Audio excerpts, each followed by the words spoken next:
नमस्कार Shri संभावी lifestyle channel को अनेक अनेक स्वागत। आमर वर्षा होची वर्षा पाग को संध्या बेल को गरम गरम कचड़ी सांग को चाह कपटे बहुत मजा लगिबो।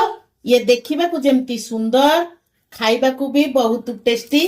कचड़ी तैयार करबा को हेले तार सठिक माप आमे एमती जदी करबा सठिक माप रे आमे कले कचुटा बहुत टेस्ट लागिबो, बहुत बढ़िया लागिबो। चलतु डेरी न करी आमे फटाफट रेसिपी स्टार्ट करिबा। कचुड़ी पे मुठी ए गिना नेची, ए गिना रे 2 गिना अटा देची। आर क्वांटिटी हबो 300 ग्राम अटा हबो। आपण माने जेकोनोसी माप कप किंबा गिना जेकोनोसी माप रे एम्ति आपण को पसंद अनुसार आपण को इच्छा अनुसार आपण अटा नेबे। चाहिले भी आपण गोटे गिना अटा गोटे गिना मैदा रे भी नै परिबे। मुठी स्वाद अनुसार लुण नेची। आपण माने चाहिले अटा रे आपण को हिसाब रे आपण कम बेसी नै परिबे। तापरे मुठी गोटे चमच जुआनी नेची। जुआनी पकेइबा द्वारा हमर बढ़िया बास्ना आसे, तापरे डाइजेशन भी हे जाए। आकु आमे सुखिला रे एमती भलो भाबरे गोळेई दबा।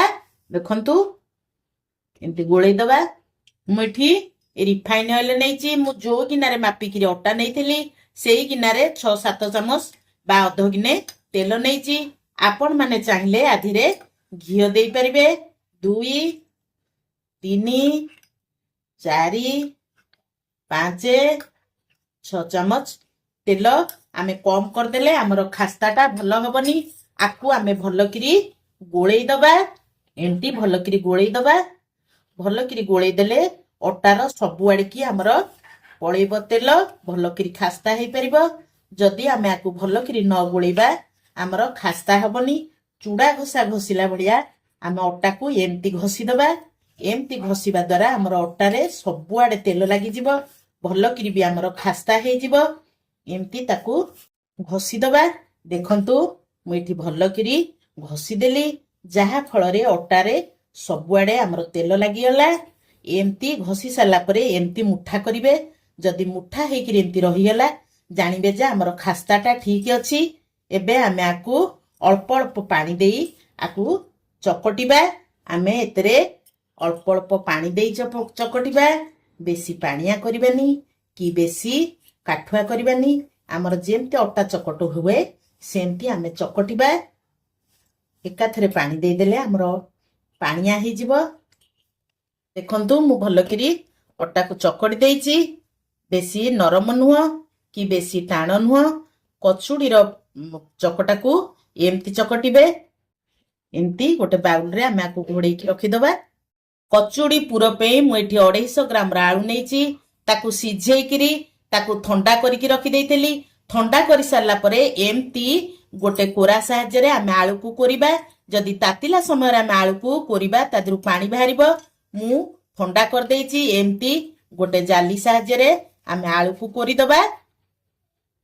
मु पूरा करबा पई गैस रे गोटे करेई बसै देइची।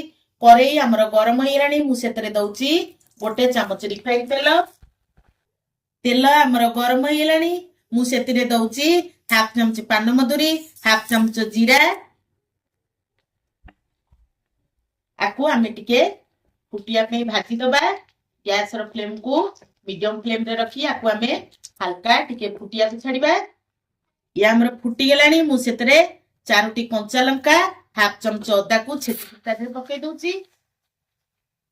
ताकू आमे भलो करी भाजी दबा। अदा कंचा लंका रा कंचा स्मेल गुबा पर्यंत आमे ताकू एमती टिके टिके हल्का भाजीबा। अदा को आमे बिल्कुल भी पोड़ीबानी, हल्का भाजीबा। अदा हमर हल्का भाजी हेलानी। मु सेतरे टिके हेंगु पकै दउची। हेंगुटा पकैबा द्वारा तार बास्नाटा बहुत बढ़िया आसीबो। अदा हमर भाजी हे गेलानी। मु एठी हाफ चमच गोलमरिच गुंड, हाफ चमच जीरा गुंड, हाफ चमच धनिया गुंड, काश्मीरी चिली गोटे चमच, हाफ चमच हळदी गुंड तादरे पकै दबा। हाफ चमच गरम मसला। ताकू आमे एमती भाजीबा। गैस रो फ्लेम को लो फ्लेम रे देई आकु एमती भाजीबा। पोड़ीबा को भी दबानी। या हमर टिके भाजी हे गेलानी। मु सेतरे पकै दउची 2 चमच बेसन। बेसन पकेबा द्वारा ଆମର ପୁରା ଶୁଖିଲା ହବ ମସଲାଟା। ତା ପାଣି ଅଂଶ ସବୁ ବେସନ ଟାଣି ନେଇଯିବ। ତାକୁ ଆମେ ଭଲକିରି ମସଲା ସହିତ ମିଶେଇକିରି ଭାଜି ଦବା। ଏବେ ମୁଁ ସେଥିରେ 2-3 ଚାମଚ ଗ୍ରୀନ ମଟର ଦଉଛି। ଗ୍ରୀନ ମଟରକୁ ମୁଁ ଟିକେ ଲୁଣ ପକେଇ ଆଗରୁ ସିଝେଇ ଦେଇଥିଲି। ଗ୍ରୀନ ମଟର ପକେଇ ସାରିଲା ପରେ ଆମେ ତାକୁ ଟିକେ ଭଲକିରି ମସଲାରେ ଗୋଳେଇ ଦବା। ତାପରେ ତାକୁ ଚାମୁଚିରେ ଟିକେ ଟିକେ ଦାବି ଦବା। ବେଶୀ ଦାବିବାନି, କାହିଁକି ନା ଏମିତି ଗୋଟା ଗୋଟା ରଖିଲେ ଆମର କଚୁଡିରେ ଭଲ ପୁର ଆସି ନଥାଏ। ତାକୁ ବେଶୀ ଚକଟିବା ଦରକାର ନାହିଁ, ଏମିତି ଟିକେ ହାଲକା ହାଲକା ତାକୁ ଏମିତି ଚାମୁଚିରେ ଦାବି ଦବା। ଆମେ ଆକୁ ଟିକେ ଗ୍ରୀନ ମଟର ମସଲା ଭଲକିରି ଗୋଳି ହେଇଗଲା। ମୁଁ ଯୋଉ ଆଳୁକୁ କୋରିକି ରଖିଥିଲି ତା ଦେହରେ ଆମେ ଦେଇଦବା। ଏବେ ଆମେ ସେଥିରେ ସ୍ୱାଦ ଅନୁସାରେ ଲୁଣ ପକେଇବା। ସେଥିରେ ଆମେ ବିଟ ଲୁଣ ଚାମଚିଏ ଦବା। ମୁଁ ଏଠି 1 ଚାମଚ ଚାଟ ମସଲା ପକଉଛି। ଚାଟ ମସଲା ଜାଗାରେ ଆପଣ ମାନେ ଆମଚୁର ମସଲା ବ୍ୟବହାର କରିପାରିବେ, ନହେଲେ ଲେମ୍ବୁ ରସ ବ୍ୟବହାର କରିପାରିବେ।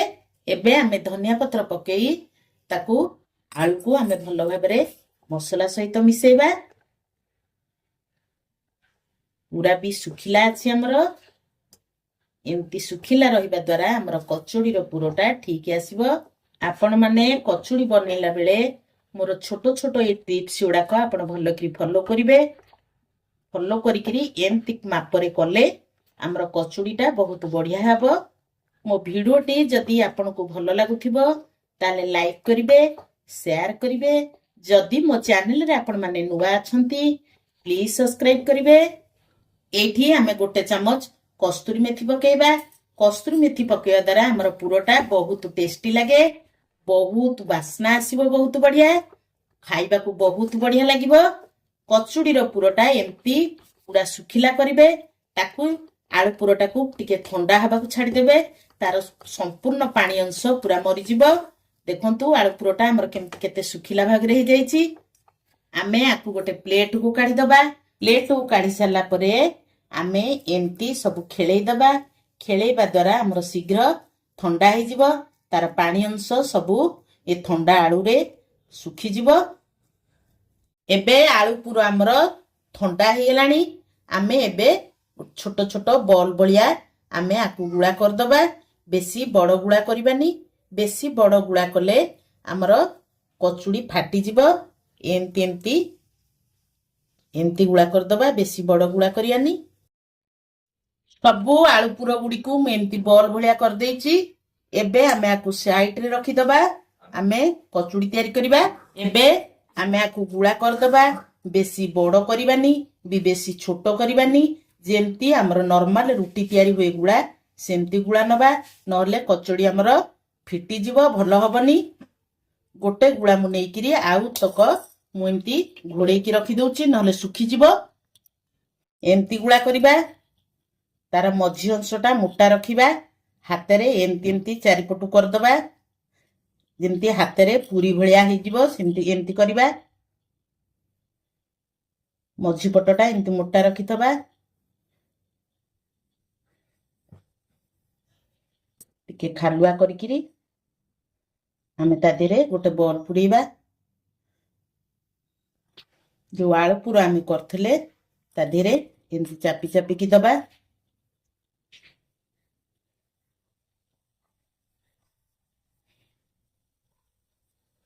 ଆକୁ ଏମିତି ଆସ୍ତେ ଆସ୍ତେ କରିବା, କିନ୍ତୁ ଧ୍ୟାନ ରଖିଥିବେ କୌଣସି ଜାଗା କିଛି ଯଦି ନ ଫାଟେ।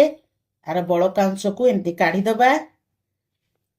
ଚାରିପଟକୁ ସମାନ କରି ଏମିତି କରିବା, ନହେଲେ କୋଉଠି ଯଦି ଫାଟିଥିବ ଆମର ତେଲରେ ପଡିଲେ ସେଟା ଫିଟିଯିବ।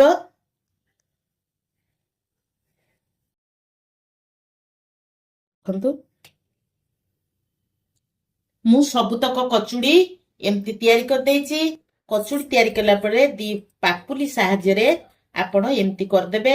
ଏମିତି କରିବା ଦ୍ୱାରା ଆମର ଆଳୁ ପୁର କଚୁଡିର ଚାରିଆଡେ ହେଇଯିବ, ଖାଇବାକୁ ବି ବହୁତ ବଢିଆ ଲାଗିବ। ଏମିତି 2 ପାପୁଲିରେ ଏମିତି ସ୍ପ୍ରେଡ କରିଦେବେ। ଏଥରକ ଆମେ ଛାଣିବା କଚୁଡି। ମୁଁ ଏବେ ଗ୍ୟାସରେ ଗୋଟେ କରେଇ ବସେଇ ଦେଇଛି। କରେଇରେ ତେଲ ପକେଇ ଦେଇଛି। ତେଲ ଆମର ହାଲକା ଗରମ ହେଇଗଲାଣି। କଚୁଡି ଛାଣିଲା ବେଳେ ଆପଣ ଏମିତି ହାଲକା ତେଲ ଗରମ କରିବେ, ବେଶୀ ଗରମ କରିଦେଲେ ଭଲ ହବନି। गोटे गुला पकेकी आमे देखिबा देखंतु हल्का गरम होईची टिके टिके बबल्स आसुची ताकू आमे बाहर कर दबा एमती हल्का गरम थिबो आमे कचुड़ी पकेइबा बेसी तेल को आमे गरम करिबानी पकेइ दबा कचुड़ी एमती आमे गोटी गोटी करी पकेइबा आगो चारटा पकेइथबा एबे आमे आधेरे चटू मारिबानी से टिके ता तळटा हेई साला परे मनुकोन से फुलिकी उठिबो तापरे आमे चटू मारिबा कचुड़ीटा करिला बेले हमर टिके समय लागि थाए काहे कि ना शीघ्र जदि आमे हाई रे देई दबा शीघ्र हेई जिवो ताले हमर खास्ता आसीबनी तेनु करी पूरा लो फ्लेम रे गैस को रखी उषुम थिबा तेल रे एमती पकेइबा एमती आस्ते आस्ते बबल्स आसीबो से तळटा हेई साला परे से तार भासीबो तापरे आमे ताकू लेउटेइबा एमिति कले बहुत बढ़िया खास्ता आसीबो एबे आमे तेल टिके ता ऊपर पकेइ देले तार चारिपट पूरा हेई जिवो ता भीतर भी भल कि सिझी जिवो बढ़िया भी खास्ता हेई जिवो देखंतु सब ऊपर को भासिलानी फुलिकिरी सब ऊपर को उठिलानी एबे आमे एथरक सब कचुड़ी की उल्टे दबा देखंतु केमती पानी रे भासुची तेल रे भासुची सब कचुड़ी की एमती उल्टे दबा गैस रो फ्लेम को मीडियम फ्लेम रे दे दबा देखंतु कचुड़ी हमर पूरा परफेक्ट हे गेला केमती फुली जाईची सब ताकू सब आमे गोटे जाली रे काढी दबा ताकू सब आमे गोटे जाली की बाहर कर दबा